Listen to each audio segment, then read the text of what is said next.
Por favor, hablen sus Biblias a Mateo capítulo 13.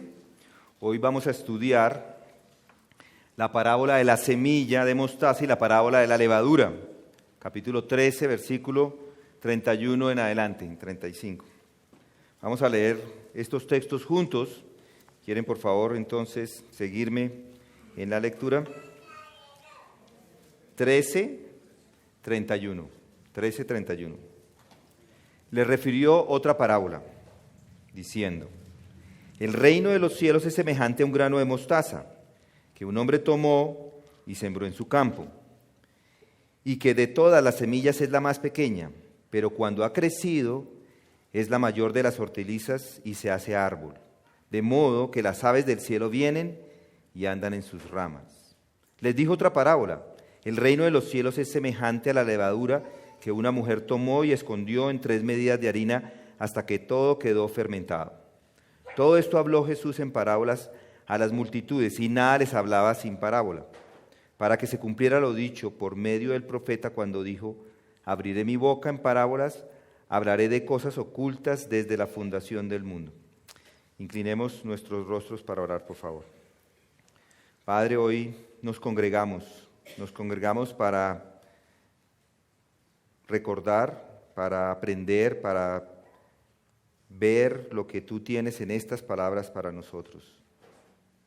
Señor, hoy estamos aquí para exaltar el nombre que es sobre todo nombre, que es el nombre de tu Hijo Jesucristo, por ser tu Hijo, por lo que ha hecho, por la gracia que nos ha dado al salvarnos.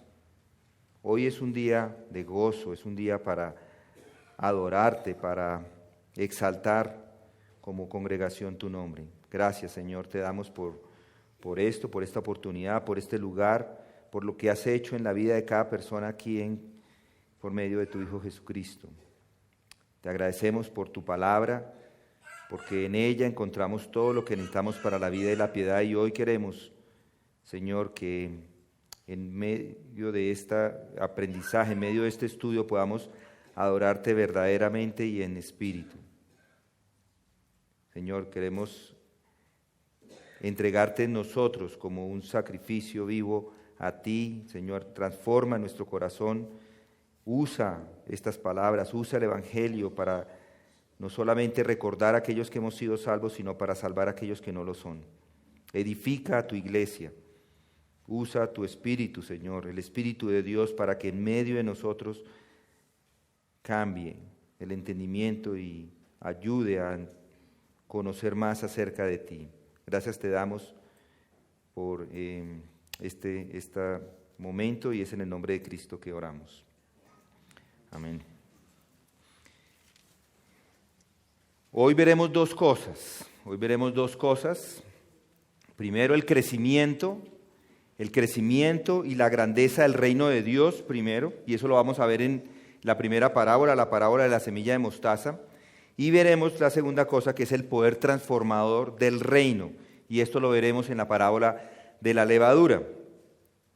Si recuerdan, el capítulo 13, el Señor Jesús está allí exponiendo los misterios del reino de los cielos, y lo hace por medio de parábolas, porque a vosotros se os ha concedido conocer los misterios del reino de los cielos, pero a ellos no se les ha concedido. Mateo 13:11. Los misterios, como lo he dicho antes, no se refieren a algo misterioso que no se conoce. Los misterios se refieren primordialmente a unas nuevas revelaciones, verdades que estaban ocultas para las personas que vivieron durante el tiempo del Antiguo Testamento, pero que ahora han sido reveladas. Esto no elimina, y escuchen bien esto, muchas de las verdades acerca del reino que fueron reveladas en el Antiguo Testamento. De hecho, encontramos muchas verdades allí en el Antiguo Testamento acerca del reino de Dios. Ese es el tema que tenemos también para hoy. De hecho, desde Génesis 1 vemos que el rey del universo, creó el mundo. Crea el mundo en 6 días. Notamos también que este rey reveló que hay un rey y ese rey es Dios, así lo llamamos. ¿Se lo reveló a quién? A todas las personas del Antiguo Testamento.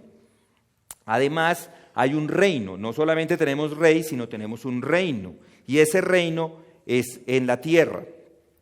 Además, vemos que al hombre, desde Génesis 1, que fue creado por el rey y quien posee la imagen del rey, se le dio una tarea específica en el reino del rey: llenar la tierra. Llenar la tierra, que es multiplicarse, es ir por todas partes y habitarla. Además, la tarea era juzgar y enseñorearse de la tierra, que es gobernar la tierra para la gloria de Dios, Génesis 1, 26 al 28. Y esto de gobernar, esto de sojuzgar, es un término que se utiliza se utiliza como forma para mostrar que debe ejercer dominio. Es un término o es lenguaje de realeza, digámoslo así.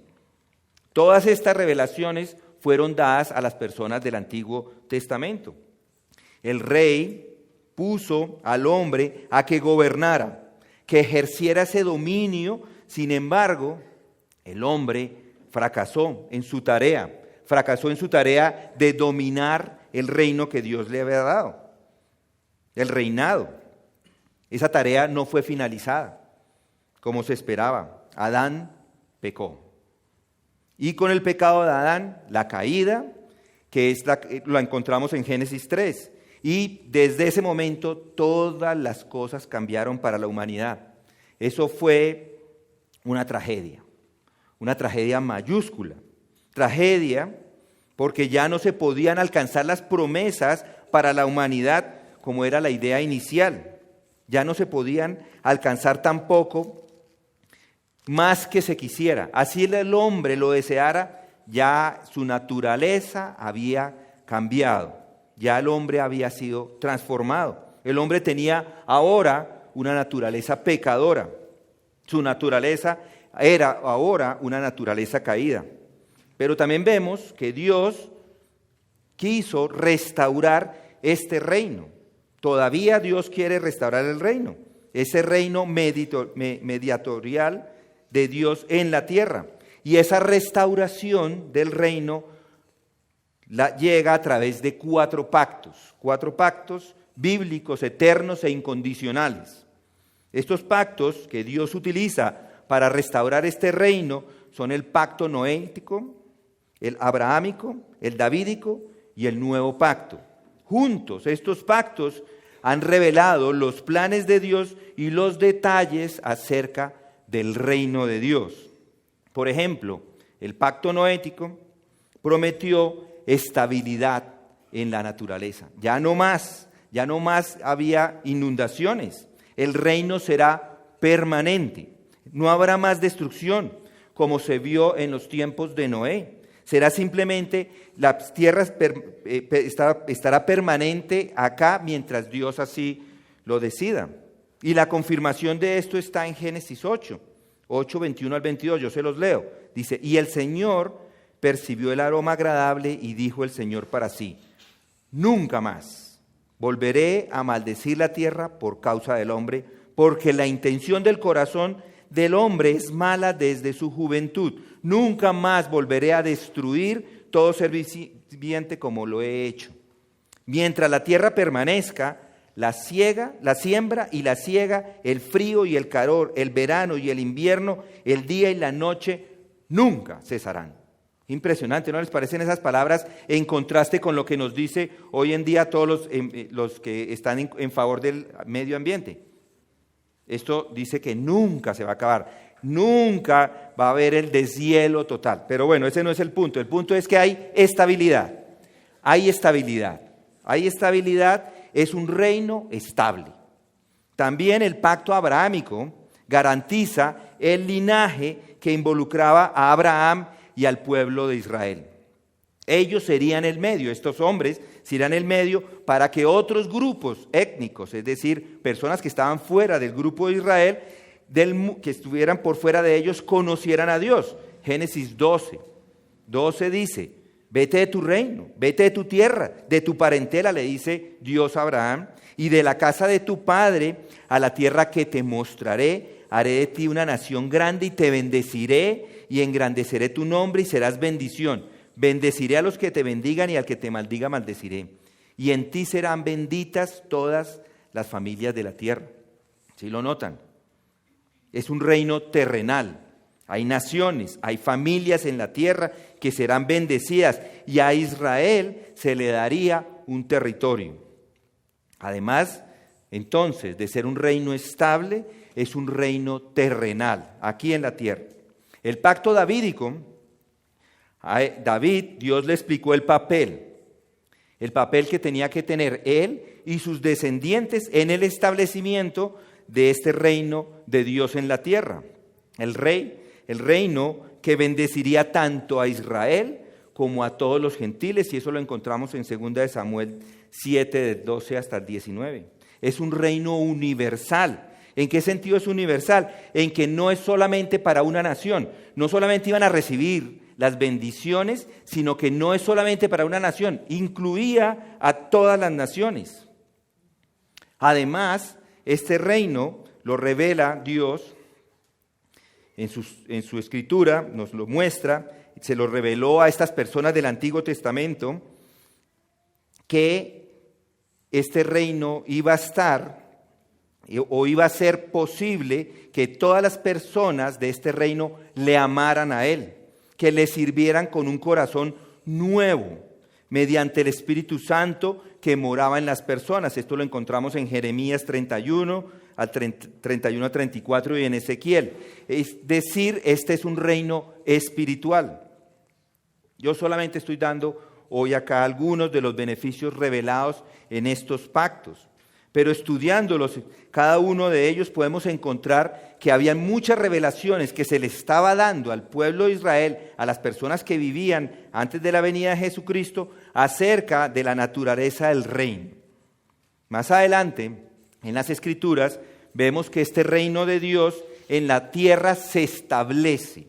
Este reino llega a ser una realidad con la liberación de los israelitas de Egipto. Cuando ellos salen, se les entrega un pacto, y ese nuevo pacto, o ese pacto es el pacto mosaico o pacto de Moisés. Dios les da a esta nación, les da la tierra, que es la tierra de Canaán.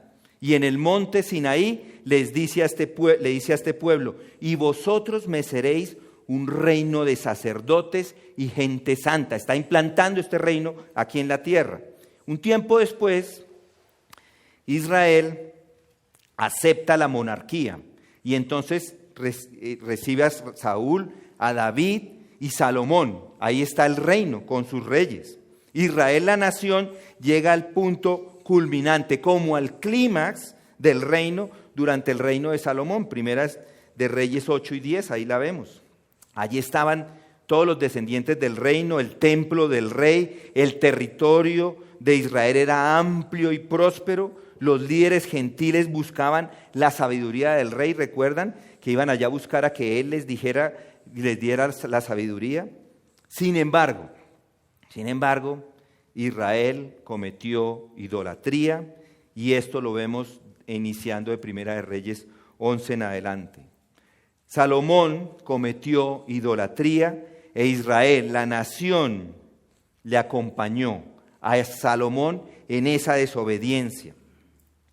Entonces, las maldiciones que estaban en ese pacto mosaico de Moisés, esas maldiciones prometidas, se cumplieron. Ahí se cumplen.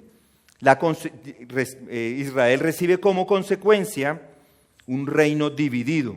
El reino se divide en dos y fueron estas personas llevadas al cautiverio y a la dispersión. Las 10 tribus de Israel, fueron conquistadas por Asiria en el 722. Y Babilonia conquista Judá y destruye el templo en el 586. Es el desastre, se acabó el reino. Los israelitas fueron llevados al cautiverio. Y en ese momento aparecen los profetas mayores y menores como los conocemos en las Escrituras. Ellos fueron encargados de llevar la voz de Dios al pueblo acerca del reino. Reprendieron a los líderes y al pueblo israelita para que se apartaran del pecado, para que no quebrantaran más ese pacto mosaico que estaban quebrando. Los profetas, al mismo tiempo, anunciaban un reino, otro reino, bajo el gobierno del Mesías. En los postreros días, recuerdan lo que dice Isaías, acontecerá en lo postrero de los tiempos, dice Isaías 2, del 2 al 4, y se los leo, que será confirmado el monte de la casa de Jehová como cabeza de los montes y será exaltado sobre los collados y correrán a él todas las naciones. Aquí está hablando de ese reino. Y vendrán muchos pueblos y dirán, venid y subamos al monte de Jehová, a la casa de Dios de Jacob, y nos enseñará sus caminos y caminaremos por sus sendas. Porque de Sión saldrá el rey y de Jerusalén la palabra de Jehová. Y juzgará entre las naciones y reprenderá muchos pueblos y volverán sus espadas en rejas de arado y sus lanzas en hoces. No alzará espada nación contra nación, ni se adiestrarán más para la guerra. Ese es el nuevo reino. Dios en los postreros días tiene que enviar a su Hijo, porque es el único que puede cumplir como el gobernador perfecto y sin pecado para llevar y gobernar en este reino. Solo Jesús podía cumplir con lo que le correspondía inicialmente a la humanidad, al ser humano. El ser humano tenía que gobernar el reino de Dios. Él sería, sin embargo, el único representante perfecto de la raza humana para poderlo hacer. Y reinaría sobre la tierra. Y tendría éxito, no como Adán, que fracasó. Primera de Corintios 15, 20, vemos eso. Este reino implicaría la restauración del reino davídico a las órdenes del Mesías de Israel. Habría ahora bendiciones para las naciones bajo el rey de Israel, Amos 9, 11 y 12. Sin embargo, el reino restaurado tendría requisitos espirituales y esos requisitos son la fe y el arrepentimiento. Esos serían necesarios para poder entrar a este reino. ¿Notan todo lo que sabían los hombres del Antiguo Testamento acerca del reino de Dios?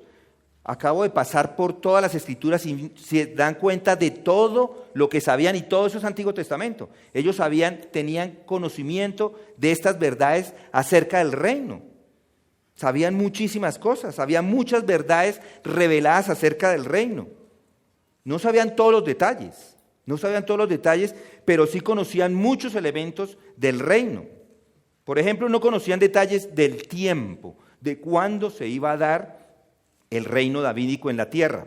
De hecho, inclusive los profetas del Nuevo Testamento, como Juan el Bautista y los discípulos, no tenían claro el tiempo de la manifestación de este reino. ¿Recuerdan los discípulos que le hicieron la pregunta a Jesús de cuándo es que esto se iba a implementar? No lo sabían. Inclusive él ya les había enseñado, pero ellos todavía no lo sabían. Les había enseñado las parábolas y todavía no lo sabían. Pero en las parábolas deja bien claro esto. El reino mesiánico se manifestará entre el tiempo de la primera venida y la segunda venida de Jesucristo. El Mesías es al que esperamos que venga y establezca su reino. Le estamos esperando. Nosotros hoy nos encontramos en ese tiempo, entre esas dos venidas. Estamos en un intervalo de tiempo. Como lo hemos visto los domingos anteriores, este intervalo tiene unas características y una de esas características es la siembra de la palabra de Dios.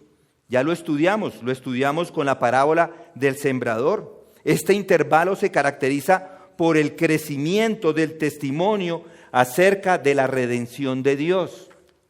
Este intervalo se caracteriza por el conflicto debido a esa obra simultánea que está haciendo Satanás en este mundo.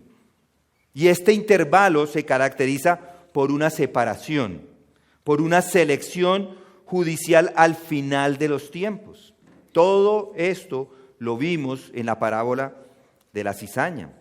Hay un juicio final. Todos los incrédulos serán echados al horno de fuego y los creyentes serán recogidos y llevados y presentados al Padre para que brillen como el sol en el reino.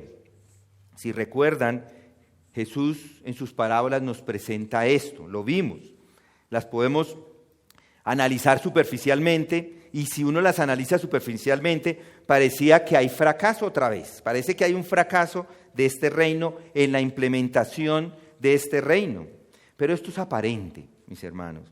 De hecho, las dos parábolas que hoy tenemos para nosotros, que vamos a estudiar, nos muestran exactamente lo contrario. Parece un fracaso, pero hay éxito. De hecho, nada está fuera del control de Dios. Y si uno se pregunta, ¿hay éxito en la siembra de la semilla? Lo vimos, la respuesta es absolutamente sí, pero es un éxito parcial. Recordamos que en la parábola del sembrador hay 4 terrenos, ¿lo recuerdan? 4 terrenos, 3 de ellos son infructíferos, no producen nada, y hay uno que sí produce fruto, hay uno que produce. En la parábola del trigo y la cizaña se dice que hay buena semilla y mala semilla. Crecen las dos en medio, en la mitad, al mismo tiempo, pero hay buena semilla, hay buena semilla. Y uno podría pensar que lo que hay es un retraso, o que se está caminando a paso muy lento, que las cosas no se están dando. Pero no, hay un rey, hay un reino que va a mostrarnos cómo este reino explota exponencialmente. Estaba tratando de buscar si integralmente podría funcionar, pero no funciona. Exponencialmente funciona, es muy grande, va a crecer de una manera que nosotros no vamos ni siquiera a entender ese crecimiento. Hay una esperanza en que el rey va a venir, es cierto, la encontramos en Mateo. Había una esperanza que ese rey iba a venir y se cumplió con su venida y lo encontramos en Mateo 1. Esa esperanza se completará en su totalidad cuando venga Jesucristo la segunda vez. Jesús vino ya, y en el primer versículo del Nuevo Testamento declara que el libro de la genealogía de Jesucristo, hijo de David, hijo de Abraham, hijo del rey. Él era el hijo del rey, era el rey. Y como hemos estudiado en Mateo, por todas partes encontramos que Jesucristo es el rey, que vino. Él vino a anunciar ese rey. Eso fue lo que vino a hacer. Jesús, tanto como su precursor, que es Juan el Bautista, proclamaban ese mensaje. Proclamaban el mensaje del reino. Arrepentidos, recuerdan, arrepentidos porque el reino de los cielos se ha acercado. Mateo 3:2 y 4:17. Es en ese momento de la historia que ellos no tenían una redefinición del reino. Él estaba proclamando el mismo reino que conocían los del Antiguo Testamento. No hay una redefinición. Jesús y Juan predicaban el mismo reino que proclamaban los profetas del Antiguo Testamento, los mayores y los menores. Es decir, un reino terrenal bajo el gobierno del Mesías, con un Israel restaurado y bendiciendo a todas las naciones. Ya vimos eso hace un minuto, en donde la fe y el arrepentimiento era la condición para entrar a ese reino. En ese momento Jesús explica lo que se esperaba de los habitantes del reino. Mateo 5 al 7, capítulo 5 al 7, ahí encontramos esas palabras acerca de los habitantes. Además hizo milagros, muchos milagros, para demostrar que él era el verdadero rey. Sus milagros, sus sanidades físicas, sus exorcismos, la resurrección de los muertos, cumplieron todas las profecías que encontramos en el Antiguo Testamento. Y demostraban que el reino había llegado sobre su pueblo. Ya lo hemos dicho antes, el pueblo lo rechazó. El pueblo no quiso el reino. El rey fue crucificado. Y por esto el establecimiento del reino está en espera hasta la llegada otra vez de nuestro Señor Jesucristo. Hoy, entonces, hay varias verdades relacionadas con el reino que fueron reveladas solamente a la iglesia. Estas son verdades nuevas Estas no son las verdades que ellos tenían de antes. La parábola del sembrador, que ya vimos, reveló que en el reino se predicaría y recibirían diferentes respuestas. Las personas iban a responder de diferente forma. La parábola del trigo y la cizaña demuestra que los hijos del reino y los hijos del diablo van a coexistir durante esta época y que solo serán separados cuando Jesús regrese al final de la era con sus ángeles, porque ellos son los que van a hacer la cosecha. ¿Lo recuerdan? La semana pasada estuvimos ahí.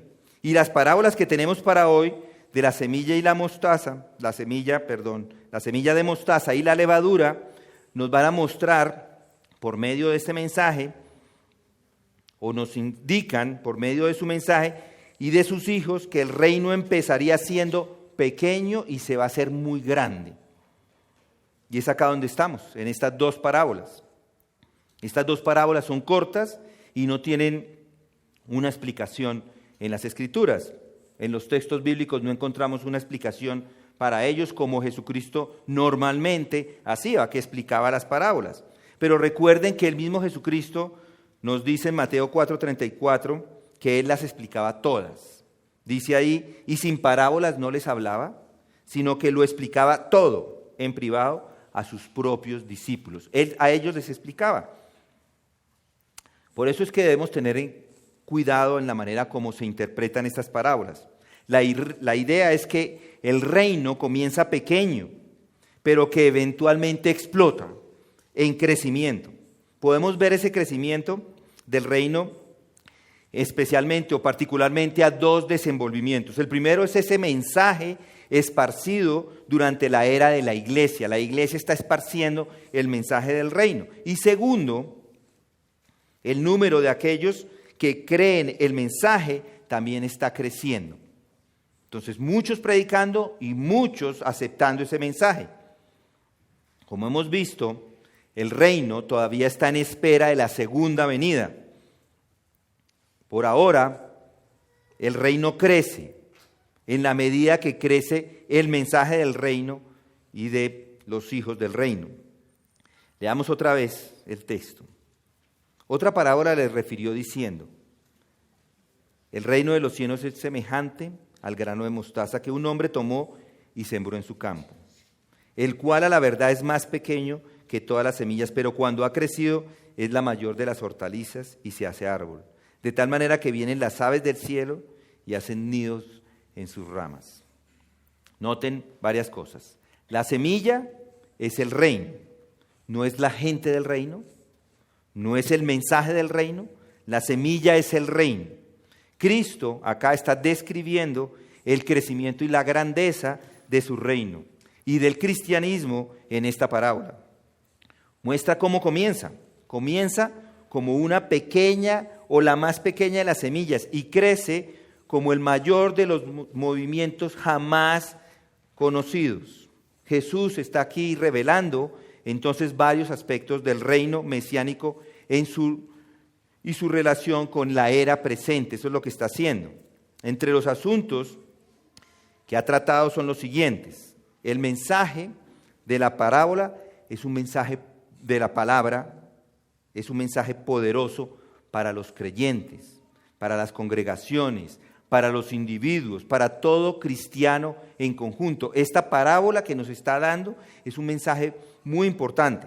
Jesús está hablando acá, si recuerdan, a las multitudes, les está hablando a todos en este momento, dando esta revelación adicional. Y si notan, todavía estas dos parábolas les está hablando a ellos, para todo el mundo. ¿Cuál es el propósito de él? Es enseñar más acerca del reino de los cielos. Y la parábola habla de la semilla de mostaza.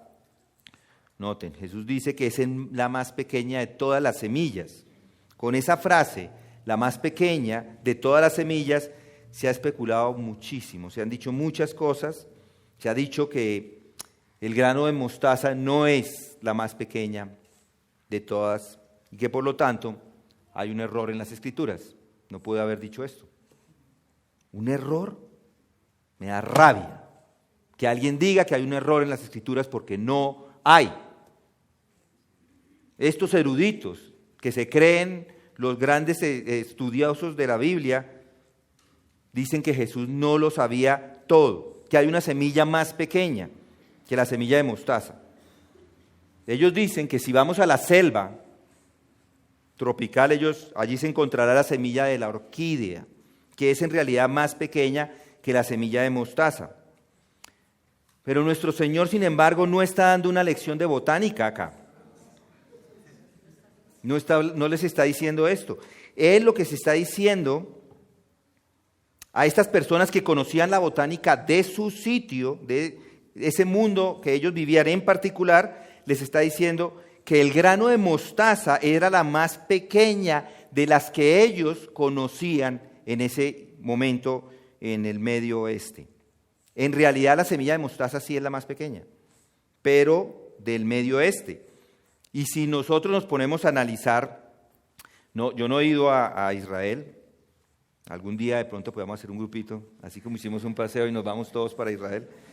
Nunca he estado allá, pero en los libros dice que no hay selva en Israel, no hay una selva, no hay como selvas tropicales allí. De hecho, no hay nada parecido a una selva tropical ni en Israel ni en sus alrededores.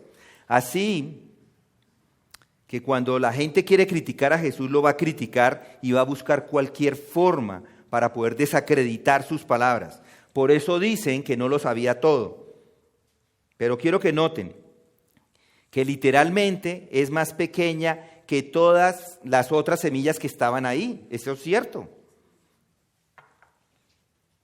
De hecho, sí es la más pequeña, por supuesto que la más pequeña de la que ellos conocían. Además dice que cuando está completamente crecido es más grande que las plantas del jardín. Dice esto, lo que está diciendo es que así es el reino de los cielos. Cuando ha crecido, es decir, cuando ha terminado de crecer, es la mayor de las hortalizas y se hace árbol. Esta pequeñita semilla que ha sido plantada, cuando termina de crecer, sobrepasa en tamaño a otras plantas, incluso algunas de su propia clase. El reino de los cielos es semejante a un grano de mostaza. Hay que decir también que no es estrictamente hablando semejante a un grano de mostaza en todos sus aspectos, sino que en el aspecto del crecimiento sí es semejante al grano de mostaza. La idea es que el reino de los cielos es semejante a lo que ocurre cuando se siembra un grano de mostaza. Además es un grano, es singular, es un solo grano, no son muchas semillas, no es un grupo de semillas. De modo que ese grano de mostaza es uno cuantitativamente y nada más. Y un dato interesante para observar es el hecho de que el Señor toma sus parábolas de las experiencias de la vida diaria. De ahí es donde Él toma sus ilustraciones. La parábola del sembrador es tomada de una actividad cotidiana de Israel. Lo mismo sucede con el trigo y la cizaña. Y la parábola del grano de mostaza es igual, se relaciona con las actividades que estas personas hacían cultivando sus huertos allí en Israel. ¿Y qué quiere comunicar el Señor?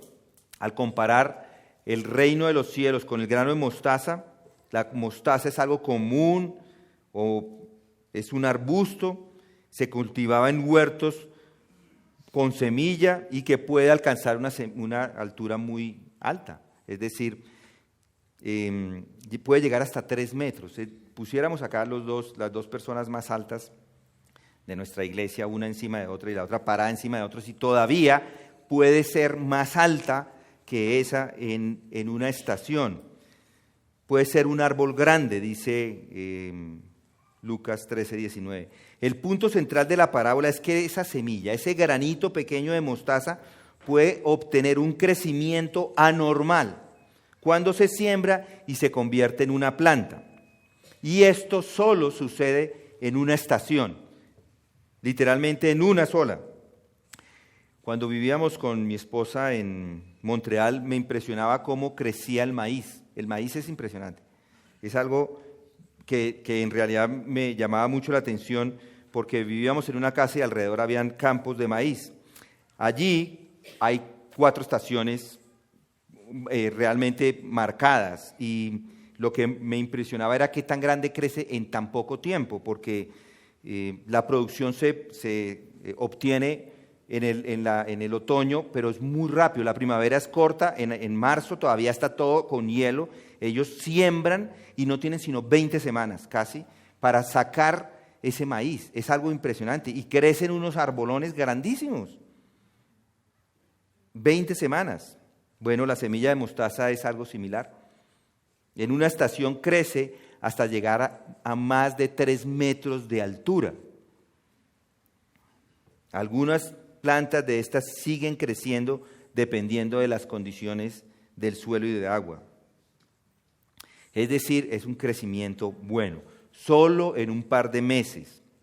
Y así es el reino de Dios, eso es lo que nos está diciendo la parábola. Va a empezar de una forma muy pequeña y va a crecer y crecer realmente grande, realmente rápido. Y de aquí podemos ver algunos principios, algunas verdades que para los discípulos eran nuevas, para los discípulos eran verdades que muy reveladoras porque ellos seguramente las vieron y para ellos fue una sorpresa. Para nosotros que estamos de este lado de la era apostólica, que hemos estudiado este pasaje y seguramente usted ha escuchado una predicación detrás de otra o ha escuchado muchas veces la predicación de este texto, por más, de hecho se ha venido predicando por los últimos 2000 años, pero el punto al que debemos conocer es este, el punto central de la lección, o la lección que tenemos acá, es que esta planta estará totalmente fuera de proporción con el desarrollo germinal durante la etapa inicial. Ese pequeño grano se va a convertir en algo muy grande, en una planta que va a crecer de una manera sorprendente y se va a convertir en un árbol.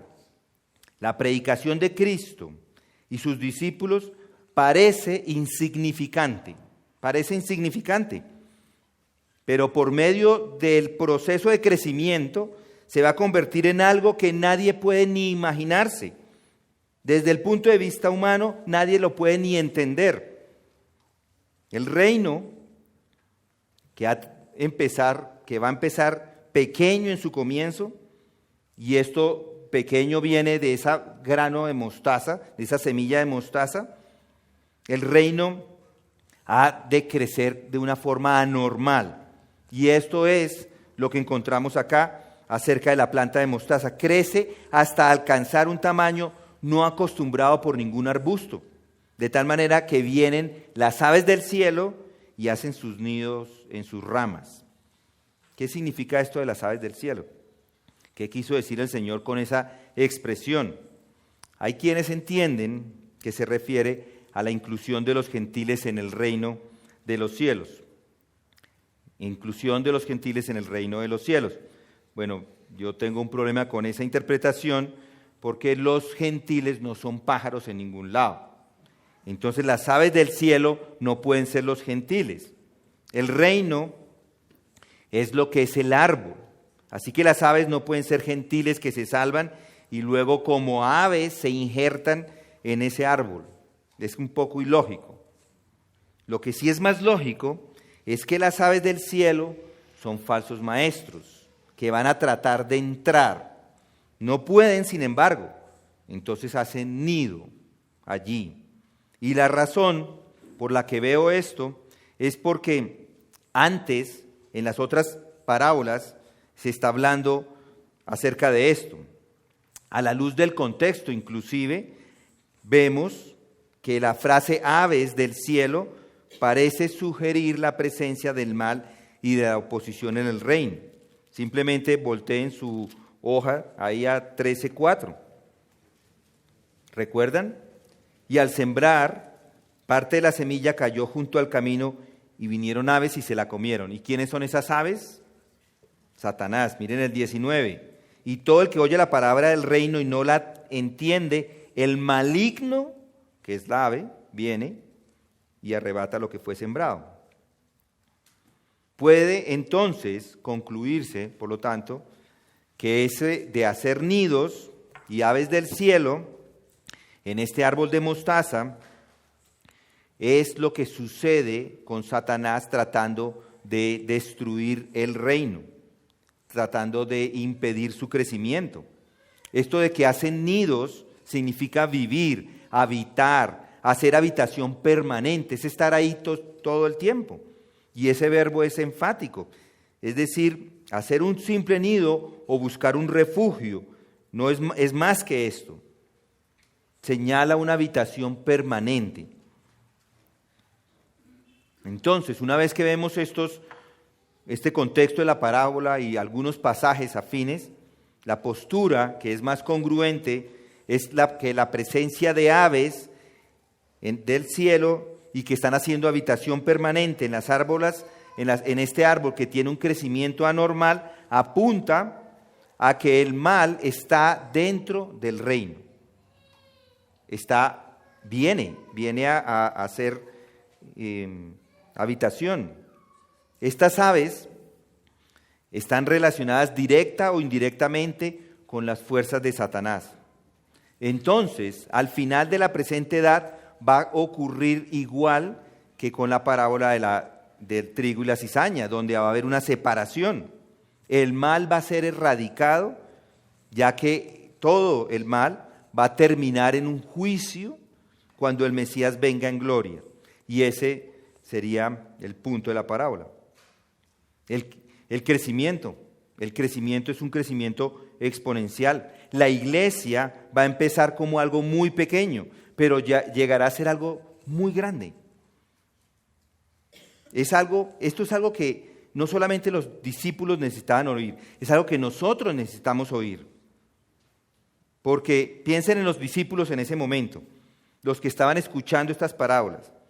Ellos sabían que no la iban a pasar muy bien. Muchos de ellos, de hecho, murieron crucificados o llevados a la cruz. Muchos murieron como mártires. Incluso en el aposento alto, cuando estaban los discípulos allí, vemos que uno traiciona a Jesucristo. En vez de crecer el grupo, ¿cómo lo ven? Yo lo veo reducido. Eran 12 y quedan 11. ¿Sí me están siguiendo? Y cuando los guardias vienen a tomar a Jesús, todos se desaparecen, se esparcen. Cuando Juan y Pedro siguen a Jesús en el patio del sumo sacerdote, ¿recuerdan qué sucede con Pedro? Pedro se derrumba y lo niega. Cada vez se hace más pequeño, cada vez parece más una semilla de mostaza, pero no. Vengan a los libros de Hechos conmigo, vengan al libro de Hechos. Desde nuestra perspectiva, 2000 años después podemos ver que esto que encontramos en Hechos es exactamente lo que sucedió. Pedro predica el Evangelio. Son poquiticos, pero Pedro predica y noten lo que sucede en Hechos 2, versículo 41.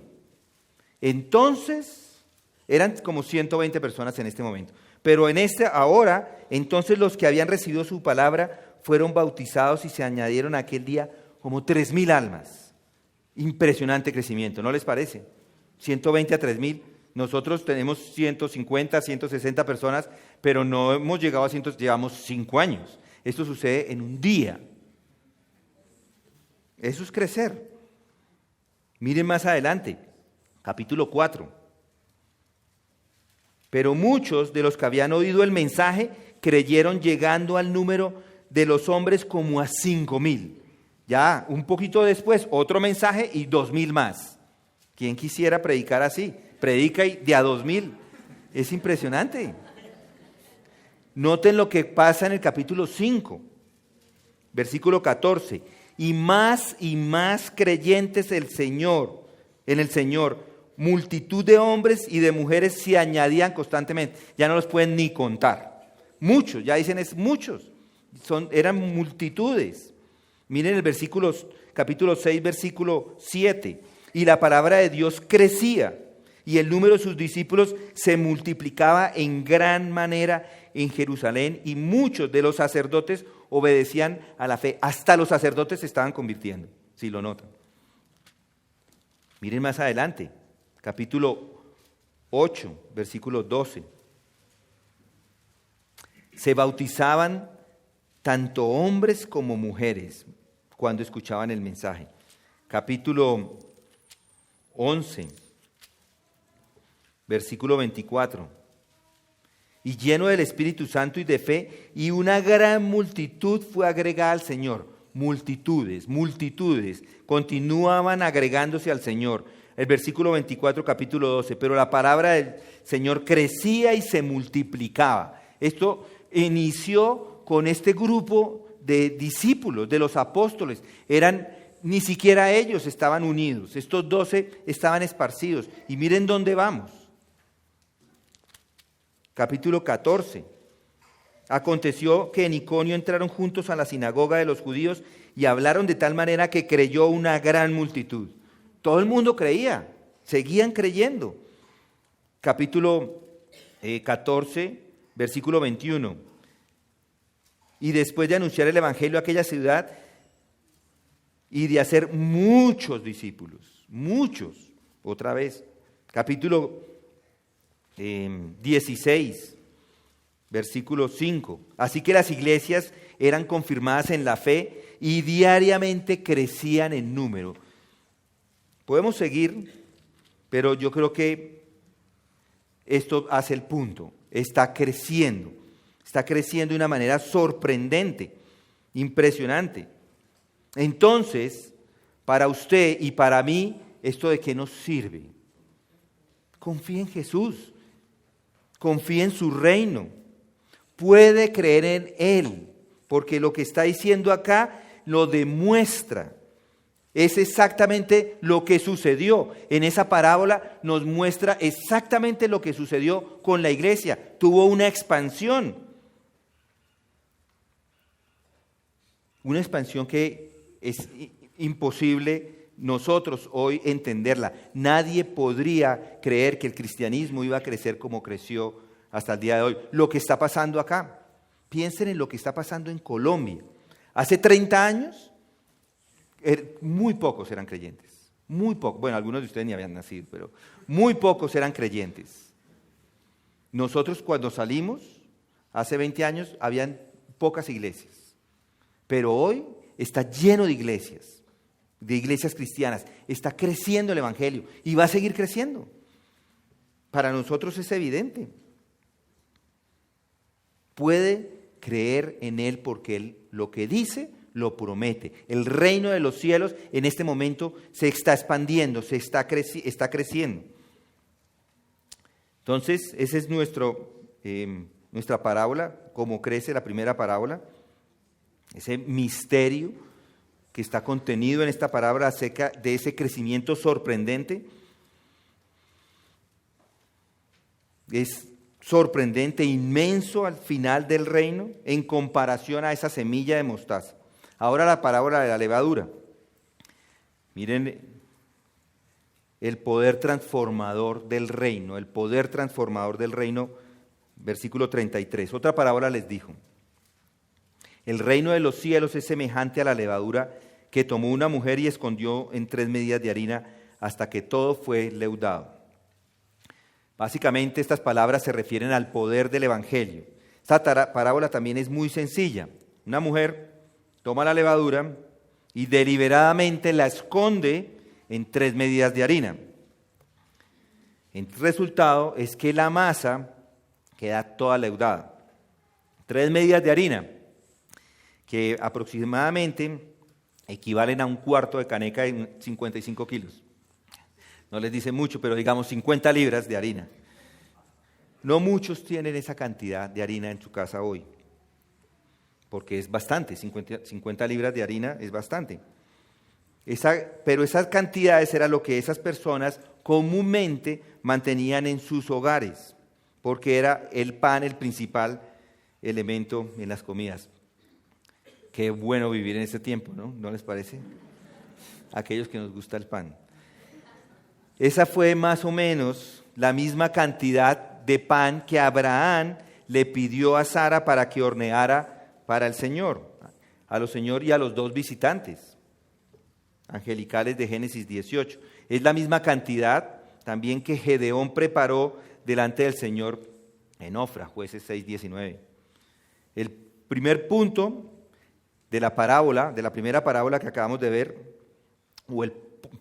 de esta parábola, es que las cosas pequeñas pueden tener una gran influencia. Así como una pequeña cantidad de masa fermentada puede impregnar una gran cantidad de masa que no tiene levadura hasta hacerla crecer e impregnarla y fermentarla todo. Así es el poder del reino de los cielos. Es grande, mucho más grande de lo que su tamaño y apariencia original puedan sugerir. Por eso es que puede confiar en el reino. La más pequeño del reino que está hoy en el mundo tiene una influencia. Y esa influencia es porque tiene el poder del Espíritu Santo. Es decir, que hay influencia, puede confiar, puede descansar. Hay una influencia del rey. El rey está influyendo en su reino por medio de su palabra, usando a su pueblo fiel que predica la palabra. Y esto es lo que nos sugiere esta parábola. Y es que hay una influencia, existe esa influencia por medio del rey, por medio de la palabra y por medio de su pueblo que la predica. Además es una influencia positiva. El pan con levadura siempre se ha considerado más rico, ¿no? Más apetitoso, más agradable que el que no tiene levadura. Ustedes saben, los judíos todavía en sus fiestas usan panes sin levadura. Y hoy en día venden esto en algunos supermercados. En alguna ocasión con mi esposa, para probarlo. Si usted no lo ha probado, no lo haga, no necesita. No se está perdiendo de nada. Para probarlo lo probamos y no es muy, muy simple. Es mucho mejor el pan leudado. Cualquier pan leudado de cualquier panadería, si esté viejo, es mejor que ese. Esto de comer sin levadura era algo que Dios le dio al pueblo judío para que simbolizara la ruptura con la antigua vida en Egipto. Dios le ordena a su pueblo que comiera pan sin levadura durante la fiesta de los panes sin levadura, que comienza en la noche de Pascua. Ni siquiera se les permitió tener algún tipo de levadura durante las fiestas, durante esos 7 días de fiesta en su casa, tenían que sacarla toda. Pero el pan que los hebreos comían en el resto del año tenía levadura y Dios no decía nada acerca de esos panes. Ellos podían sí comer panes con levadura.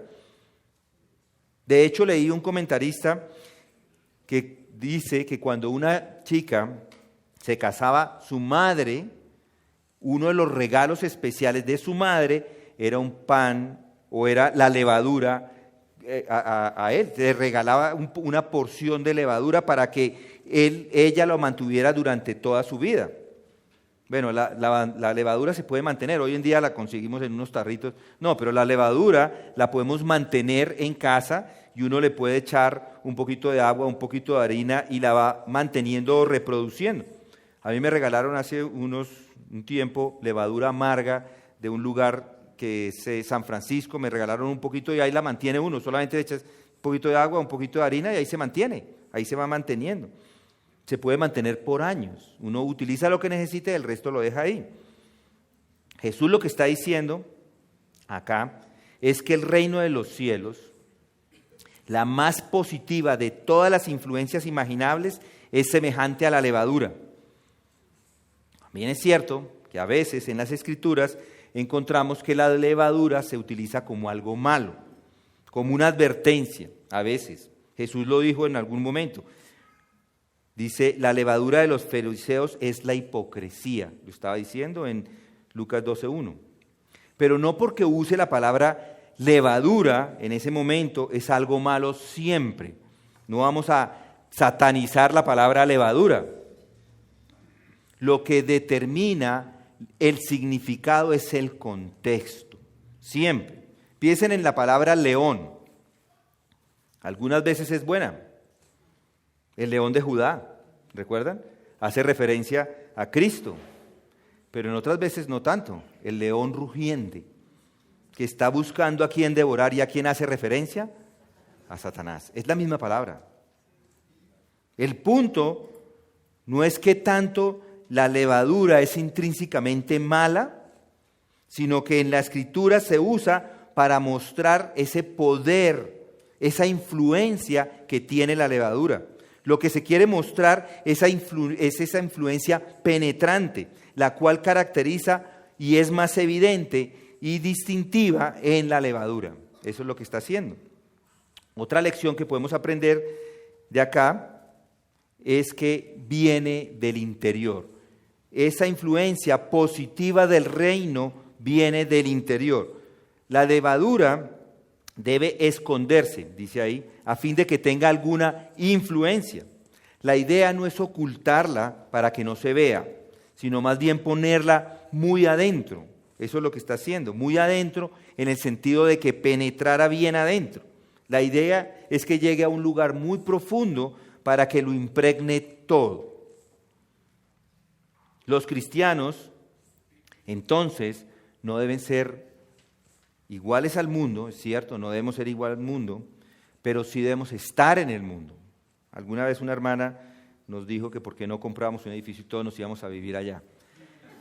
Pues es una buena idea, pero nosotros debemos estar en el mundo. Cada uno debe vivir en su edificio y a cada edificio le debe llevar el evangelio. A cada lugar, a cada persona. Estamos para estar esparcidos y llevar ese evangelio a muchas personas. Debemos estar en el mundo.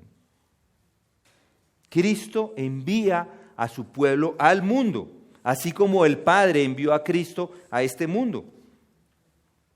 El propósito supremo de la iglesia es ir por todo el mundo y predicar el evangelio a toda criatura, a todo el mundo, y enseñándoles. Entonces, cuando el reino de los cielos se refleja de manera fiel en las vidas de los creyentes, su influencia en el mundo es penetrante y positiva. Por eso es que debe haber una transformación de nuestras vidas, porque esa influencia es lo que va a transformar, más sus palabras, por supuesto. La vida de Cristo dentro de los creyentes es fermento espiritual y moral en el mundo. Un cristiano no tiene que ser el director, el presidente, el dirigente, el famoso actor o una figura deportiva para influir en el mundo. No. El poder del reino de Dios dentro del creyente es lo que hace que eso se dé. Ese testimonio es lo que hace que una persona sea transformada. Eso es lo que influye a otros en el mundo. Y eso es lo que los cristianos deben tratar de hacer. El propósito es evidente de estas dos parábolas, del grano de mostaza y de la levadura. Es animar, y yo espero que les haya animado. Animar a los discípulos y a todos los creyentes. Ya hay gente de cada tribu, de cada lengua, que es parte del reino. Gloria a Dios. Cada semana se abren centenares de iglesias. Gloria a Dios, ¿no les parece? Iglesias por todo el mundo. Esta iglesia es parte de la obra que Dios está haciendo en este país, en esta ciudad. Es parte de ella. Hace 5 años no existía. Dios lo hizo, lo está haciendo. El evangelio se predica acá y cada semana llegan nuevos que quieren escuchar las buenas nuevas. Gracias a Dios le damos por esto. Amén. No es solo Israel. Nosotros hacemos parte del mismo reino. Los gentiles hacemos parte de este reino. No solo las mujeres, no solo los hombres, no solo los blancos o los negros o marrones o amarillos. Todos hacemos parte del reino. Gloria a Dios. A veces pensamos que la evangelización, que los testimonios, que las obras de la iglesia parecen no tener ningún efecto.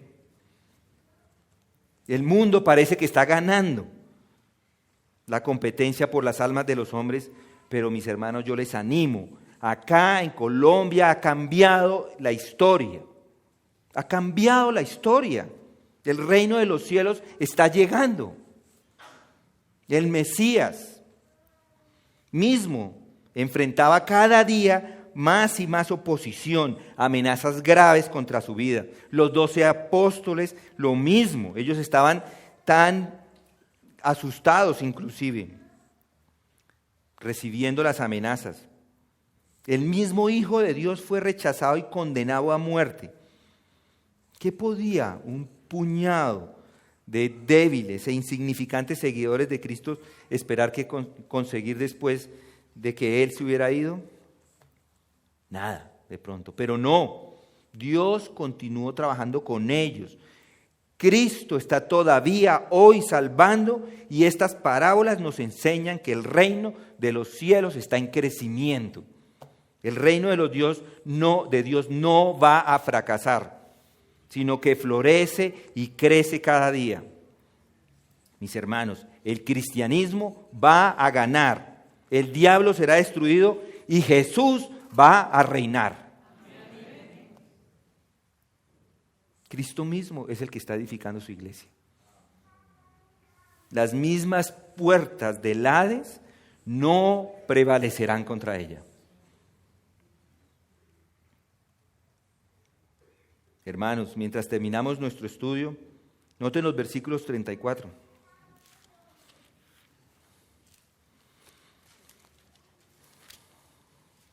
Todo esto habló Jesús, dice.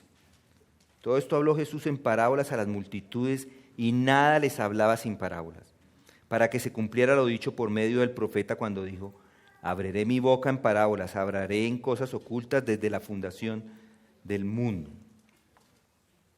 Todas estas cosas habló a la multitud en parábolas. ¿Y saben por qué? Porque habló a la multitud en parábolas para que fuera difícil de entender a los incrédulos. No les hablaba sin ninguna parábola. Y esto es una advertencia. Esto es una advertencia. Si hay gente hoy en este salón que se ha sentado acá, que ha sido expuesta a la exposición de las Escrituras,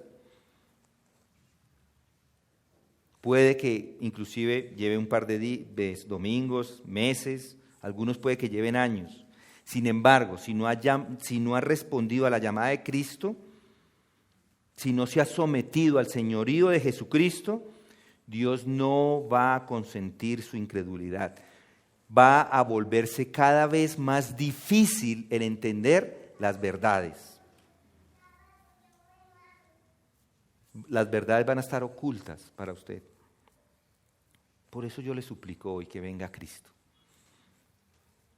No porque yo gane algo, yo no gano nada con esto. Es por su bien. Venga Cristo.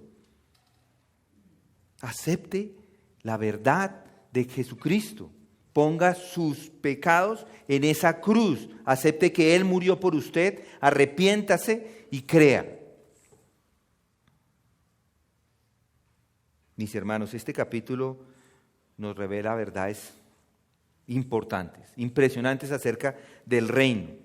Después de que Israel rechaza a Jesús, el reino no se estableció en ese momento, en la primera venida de Cristo. Hay una era intermedia y estamos viviendo entre su primera venida y cuando va a venir la segunda vez, cuando va a llegar a ser el rey. Sin embargo, en este tiempo, este reino se está relacionando con ese programa del reino. Lo que estamos viviendo hoy está relacionado con ese reino. Existe hoy un grupo creciente de personas llamadas hijos del reino, que han crecido, que han creído en la palabra del reino. Pero el reino en sí no se establecerá hasta la segunda venida de Jesucristo. Más tarde, Mateo 19, 28 y 25, 31 vinculan al reino de Jesús con la segunda venida y la transformación de la tierra y del juicio venidero. Así que incluso después de Mateo 13, el reino todavía es futuro y terrenal. Pero hay que evitar los extremos. En primer lugar, es erróneo negar que hay cualquier conexión entre el reino futuro y el actual, y esta era actual, digamos. El programa del reino está relacionado con la edad actual en el aspecto de que el mensaje del reino va a ser proclamado por todos los ciudadanos del reino. Por eso estamos hoy proclamando ese mensaje, el mensaje del reino. Y en segundo lugar, es incorrecto mantener que el rey o el reino reina y se está establecido en esta era. Eso es error. No estamos viviendo en el reino. Esto va a ocurrir con la segunda venida de Jesucristo. Apocalipsis 5:10 nos dice que los santos han sido hechos un reino, pero el reino de este reino es futuro.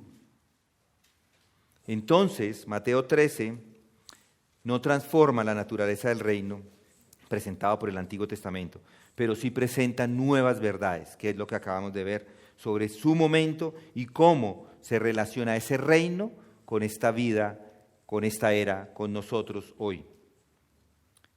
Vamos a orar. Padre, gracias te damos por la bendición de tener tu palabra, de entenderla, de poder, Señor, saber que en el futuro vas a venir a reinar sobre nosotros, a pesar de que ya estamos nosotros siendo parte de ese reino, que estamos trayendo el mensaje del reino, hablándole a otros para que se arrepientan, entendiendo que a pesar de que en momentos podamos sentirnos solos, sabemos que tú estás obrando y que ese reino va a ser gigantesco en su momento. Gracias te damos por esto. Te pedimos, Señor, Padre, que nos ayudes a entender esta verdad y a mantenerlas presentes en nuestra vida. En el nombre de Cristo oramos. Amén.